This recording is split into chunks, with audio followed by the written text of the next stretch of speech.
வணக்கம். ஜவை இஜெக் from Javadupatti Pudur. Power writer அப்படிங்கிற YouTube channel மூலமாக உங்களை மீண்டும் சந்திப்பு ரொம்ப மற்ற மகிழ்ச்சி. அதோட எங்கள் சேனலை சப்ஸ்கிரைப் பண்ணுங்கள், பெல் பட்டன் அழுத்த மறந்துடாதீங்க. அதோட எல்லாத்துக்கும் ஷேர் பண்ணுங்கள். செங்கோட்டையன் ஐந்தாவதாக பிரிந்ததுக்கு பின்னால் எடப்பாடியினுடைய ஒரு நிலை இன்றைக்கி எடை தூக்கி பார்க்கக்கூடிய ஒரு சூழலாக இருந்துகிட்ருக்கு. இதற்கு முன்னால் எந்த அளவுக்கு ஆதரவு இருந்ததோ இல்லையோ தொண்டர்கள் மத்தியில், ஆனால் செங்கோட்டையன் அப்படிங்கிற ஒரு பிரிவின் அடிப்படையில் இன்றைக்கி ஐந்தாக உடைந்து விட்ட அதிமுக இன்றைக்கி எடப்பாடி நோக்கி எதிர்ப்பாக போய்கொண்டிருக்கிறது. குறிப்பாக திண்டுக்கல்லில் இன்றைக்கி பிரச்சாரம் பண்ணிகிட்டு இருக்கார்.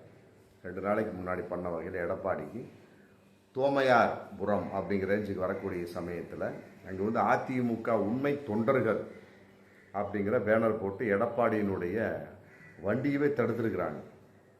தடுத்து முடிச்ச சமயத்தை போலீஸார் அவர்களை சமாதானப்படுத்தி ஒதுக்கி விட்ட சமயத்தில் அந்த ரேஞ்சுக்கு அவர் அங்கே இருக்கக்கூடிய தொண்டர்கள் கத்தியிருக்காங்க. என்ன அப்படின்னா, அதாவது தொண்டர்கள் ஆட்சி அமைப்போம், ஒன்றாக இணைவோம், வெற்றி பெறுவோம். எடப்பாடியின் தலைமையில் ஆட்சி அமைப்போம், ஒன்றாக இணைவோம், வெற்றி அடைவோம் அப்படிங்கிற வார்த்தை வரல. செங்கோட்டையன் ஐந்தாக அதிமுக பிரித்ததுக்கு பிறகு இந்த ஒரு கோஷம் இன்னைக்கு ரொம்ப பப்ளிக்காக போயிட்டுருக்கு. தொண்டர்கள் அப்படிங்கிற ஒரு விஷயத்தில் நாம் இன்னும் உஷாராக இல்லை. அதிமுக என்ற ஆலமரம் அழியக்கூடிய ஒரு சூழல் இருக்கிறது அப்படிங்கிறது இன்னைக்கு அதிமுக தொண்டர்களுக்குள்ள ஒரு பெரிய ஒரு விழிப்புணர்வாக போய்கொண்டிருக்கிறது. அதே நேரத்தில் இன்னொரு அம்பாசமுத்திரத்துக்கு போன வகையில் அங்கே போஸ்டர் ஒட்டியிருக்கிறாங்க. எடப்பாடிக்கு ஆப்போசிட்டாக ஒரு போஸ்டர். அதில் எடப்பாடி படமே கிடையாது. ஓபிஎஸ், டிடிவி, சசிகலா, செங்கோட்டையன் படம் போட்டுக்கிறாங்க. ஆனால் ஓபிஎஸ்னுடைய இபிஎஸ்னுடைய படமே கிடையாது.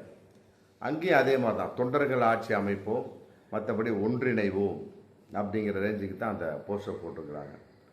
அடுத்தது வரக்கூடிய சமயத்தை கள்ளக்குறிச்சி உளுந்தூர்பேட்டையில் அதிமுக தொண்டர்கள் உரிமை மீட்பு குழு, அதாவது ஓபிஎஸ்னுடைய ஆதரவு குழுக்கள், அவங்க தொண்டு போஸ்டர் போட்டிருக்கிறாங்க. அதாவது செங்கோட்டையின் ஆதரவாக அந்த போஸ்டரை போட்டு தொண்டர்கள் எண்ணங்களை நிறைவேற்றுவோம், ஒன்றிணைவோம், வெற்றி அடைவோம். அங்கே அதே தான், தொண்டர்கள் எண்ணத்தை நிறைவேற்றுவோம், ஒன்றிணைவோம், வெற்றி அடைவோம். எடப்பாடியின் கீழ் நாம் ஒன்றிணைவோம், வெற்றி அடைவோம் அப்படிங்கிற வார்த்தை எங்கேயுமே கிடையாது. செங்கோட்டையன் ஐந்தாக பிரிப்பதற்கு முன்னால் இருந்த நிலைமை வேறு, ஐந்தாக பிரிந்ததுக்கு பின்னால் நிலைமை வேறு அப்படிங்கிற ஒரு சூழல். அதே நேரத்தில் கள்ளக்குறிச்சி அந்த உளுந்தூர்பேட்டையில் போட்ட போஸ்டரில் எம்ஜிஆர் போஸ்டர் போட்டிருக்காங்க, ஜெயலலிதா போஸ்டர் போட்டிருக்காங்க, ஓபிஎஸ் போட்டிருக்காங்க, மற்றபடி சசிகலா போஸ்டர் போட்டிருக்கிறாங்க, டிடிவி படத்தையும் போட்டிருக்காங்க. அதோடு சேர்ந்து பன்ருட்டி ராமச்சந்திரன் படத்தையும் போட்டிருக்காங்க. அதான் நம்ம கூர்ந்து கவனிக்கப்பட வேண்டிய விஷயம்.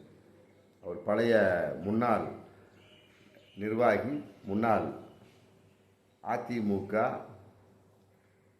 அமைச்சர் அப்படிங்கிற மிகப்பெரிய ஒரு பெருமைக்குரியவர்.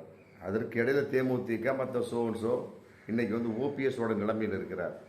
இருந்தாலுமே கூட அவரையும் மறக்காமல் போஸ்டரில் போட்டு பப்ளிக்காக பண்ணக்கூடிய ஒரு சூழல், அதுவும் எடப்பாடிக்கு எதிரான ஒரு சூழலாக இன்றைக்கி இருந்துகிட்டு இருக்கு. அதையெல்லாம் விட வேலூர் மாவட்டம், ராமநாதபுரம், செங்கோட்டை, ஈரோடு, திருப்பூர், மற்றபடி நீலகிரி, கோவை, திண்டுக்கல், எங்கே பார்த்தாலும் சரி எடப்பாடிக்கு எதிரான ஒரு போஸ்டர் கலாச்சாரம் இன்றைக்கி பகிரங்கமாக போயிட்டுருக்கு. ரோட்டில் நின்று பார்த்தோம்னா எடப்பாடிக்கு எதிரான ஒரு போஸ்டர் கலாச்சாரம் தான்.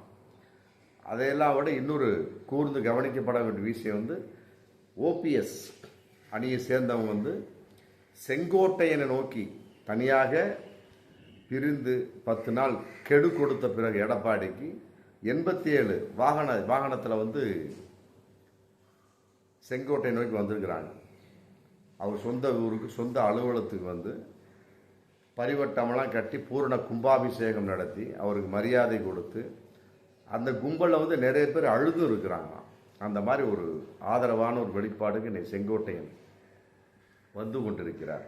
அதே நேரத்தில் இன்னொரு விஷயம், எடப்பாடிக்கு ஆப்போசிட்டாக நிறைய பேர் திரண்டு கொண்டிருக்கிறார்கள் தொண்டர்கள் அப்படிங்கிற ஒரு விஷயம் இன்னைக்கு போயிட்டுருக்கு. திரண்டாலுமே கூட எல்லோருமே பாஜகவோட கூட்டணி அப்படிங்கிறதுல எந்த ஒரு மாற்று கருத்துமே இல்லை. அதையெல்லாம் விட அந்த பாஜகவுடைய கூட்டணி ஒரு பக்கம் இருந்தாலும் சிறுபான்மை ஓட்டு சிதையும் அப்படிங்கிற எண்ணத்தையும் அந்த கூட்டணி கிடையாது. எடப்பாடியை பொறுத்த வரைக்கும் பாஜகவோட கூட்டணி தான், மற்றவர்களும் பாஜகவோட கூட்டணி தான். என்ன ஒரு வித்தியாசம் அப்படின்னா, ஓபிஎஸ் டிடிவி சசிகலாவை இணைக்க வேண்டும் ஒன்றாக.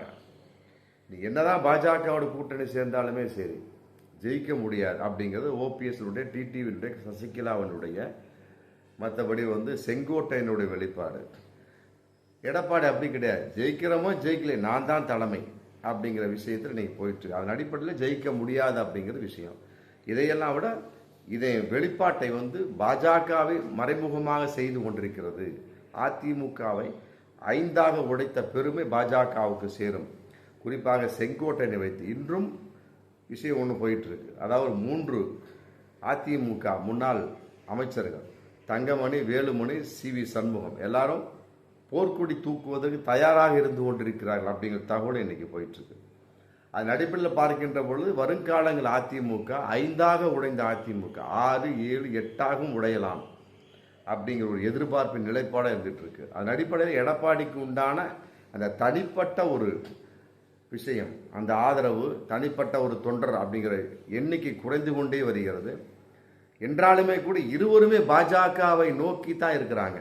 அதான் மிகப்பெரிய ஒரு மைனஸாக இருந்தாலும் அதை வைத்து பாஜக, ஐவரையும் வைத்து பாஜக எடப்பாடியை நோக்கி சதுரங்கம் விளையாடி கொண்டிருக்கிறது அப்படின்னு நம்ம சொல்ல முடியும். இதையெல்லாம் விட தேவேந்திர பண்பாட்டு கழகம் அப்படிங்கிறவங்க இன்னைக்கு மிகப்பெரிய ஒரு எதிர்ப்பு குரலை பண்ணிட்டு இருக்கிறாங்க.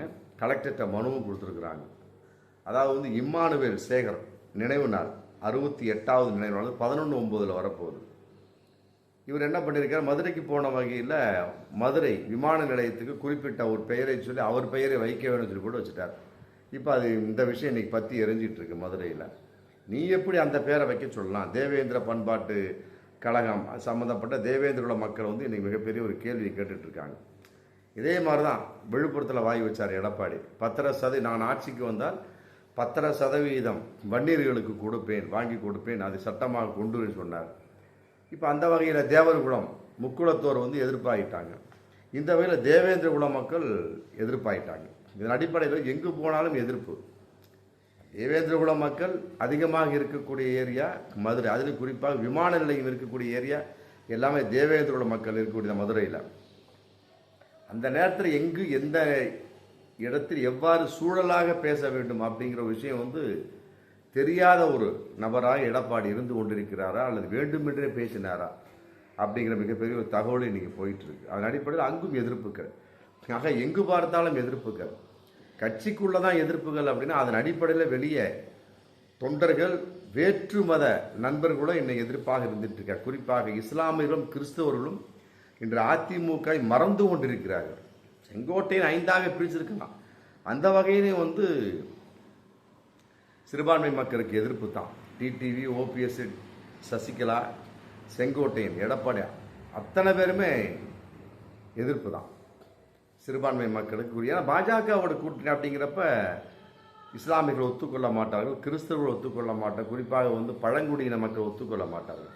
இவைகளெல்லாம் அவர்கள் மனதில் நிறுத்தாமல் அவர்கள் விருப்பத்துக்கு அவர்கள் பாஜகவோட கூட்டணி அப்படிங்கிறப்ப மிகப்பெரிய தோல்வியைத்தான் அவர்கள் சந்திக்க வேண்டி வரும். எப்படிப்பட்ட செங்கோட்டையனாக இருக்கட்டுமே, எப்படிப்பட்ட டிடிவி, ஓபிஎஸ், சசிகலா, எடப்பாடி யாராக இருந்தாலும் சரி கட்டாயமாக சிறுபான்மை ஓட்டு முக்கியமாக கருதக்கூடிய அந்த ஓட்டை சிதறாவண்ணம் அவர்கள் செயல்படவில்லை. அதன் அடிப்படையில் வரக்கூடிய 2026 சட்டமன்ற தேர்தல் அதிமுக என்ற ஆழம் மிக படுபாதாளத்தை நோக்கி சாயும் என்பதுதான் இன்றைய எதிர்பார்ப்பான கருத்தாக இருந்து கொண்டிருக்கிறது. பார்ப்போம் மீண்டும் அடுத்த வீடியோ. நன்றி.